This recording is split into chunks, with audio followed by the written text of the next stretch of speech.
జ్ఞానులు పంపబడ్డారు. ఎవరికి స్తోత్రం కలుగుతుంది. హల్లెలూయా. ఇప్పుడు యోగు ఏమనుకుంటున్నాడంటే, నేను తూర్పు దిక్కుకెళ్ళి నా ప్రభు ఎక్కడున్నాడో నేను వెతుకుతానండి. తూర్పు ఏముందండి? తూర్పు దేనిని సూచిస్తా ఉందండి? సూర్యోదయాన్ని సూచిస్తా ఉంది, అంటే పుట్టుకను సూచిస్తా ఉంది, అంటే క్రిస్మస్ సూచిస్తా ఉంది. సరే అక్కడ కనపడలేదంటే లాభం లేదు, పడవడికి వెళ్దాం అనుకున్నాడు. సరే పడవడికి వెళ్తే పడవలో కూడా అది కనపడలేదు.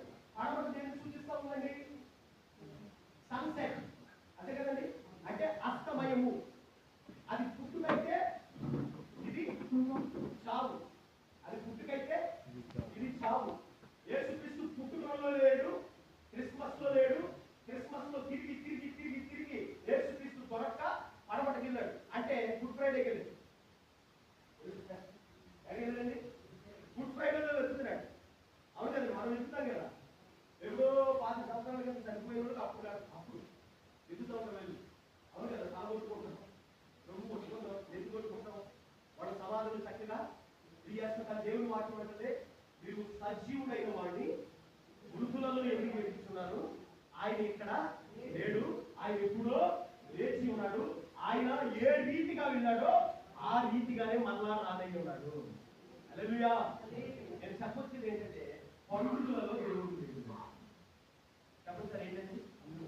పండుగలలో దేవుడు లేడు, మన బ్రతుకులు మారుటలోనే దేవుడు ఉన్నాడు. హల్లెలూయా. మన హృదయములు మారుటలోనే దేవుడు ఉన్నాడు. ఆయన మహిమను మనం పొందుకున్నట్లోనే దేవుడు ఉన్నాడు. హల్లెలూయా. అందుకని పౌలు భక్తుడు అంటాడు, సిలువ వేయబడిన వాడైనట్టుగా యేసుక్రీస్తు మీ కన్నుల ఎదుట ప్రదర్శించబడింది కదా. మన కళ్ళు మూస్తే కళ్ళు ఎదుట యేసుక్రీస్తు ఒక ఆశీర్వాదాలు దీవెనలు ఇచ్చేవాడిగా కనపడింది, మనకు విమోచన ఇచ్చేవాడిగా కనపడ్డాడు. హల్లెలూయా. హల్లెలూయా. ఎందుకంటే ఇంకా సమయం లేదండి. రానయ్య ఉన్నవాడు త్వరగా రావడానికి సిద్ధంగా ఉన్నాడు. యోబు తూర్పును చూస్తే తూర్పున కనపడలేదంట, పడమటను చూస్తే పడమట కనపడలేదంట. సరే కదండి, ఉత్తర దిక్కుకి వెళ్ళాడంటే, ఉత్తర దిక్కు వెళ్తే అక్కడ కనపడలేదంట. ఉత్తర దిక్కున పరలోక రాజ్యం ఉన్నది. హల్లెలూయా. ఉత్తర దిక్కు ఏముందండి? పరలోక రాజ్యం ఉంది. ఆయన పరలోక రాజ్యంలో కూడా లేడు ప్రస్తుతానికి. ఏం చేస్తాడంటే, ఆయన ఉత్తర దిక్కున తన ప్రయాణాన్ని కొనసాగించి దక్షిణ వైపు ఉన్నటువంటి భూమి వైపుకి ఆయన వస్తా ఉన్నాడంటే గట్టిగా చప్పట్లు దేవుడు నామాన్ని. ఆయన చనిపోకముందు కొందరు శిష్యులు, అయ్యా నువ్వు మరలా రెండవ రాత్రులు వచ్చేటప్పుడు సూచనలు ఏంటి, ఎలా జరుగుతుంది, ఎలా ఉంటుంది అంటే, నేను మరలా వస్తున్నాను దానికి సూచనలు. రాజ్యముల మీద రాజ్యములు యుద్ధాలు జరుగుతాయి, భూకంపాలు జరుగుతాయి, అనేక మందిలో ప్రేమ చల్లారిపోతుంది, అక్రమము విస్తరించిపోతే, అన్యాయము విస్తరించిపోతే, ఈ క్రియలన్నీ మీరు చూస్తున్నప్పుడు నేను ఇంకా పరలోకంలో లేను, నేను బయలుదేరి వచ్చుతున్నాను, నేను కవిని దగ్గర ఉండాలని గుర్తు. యేసుక్రీస్తు క్రిస్మస్ లో లేడండి, గుడ్ ఫ్రైడేలో లేడండి.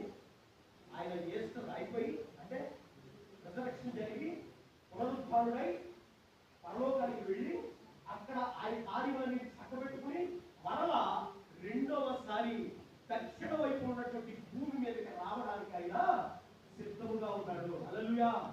అందుకని వాక్యాలన్నీ ఏం చెప్తున్నాయి తెలుసండి?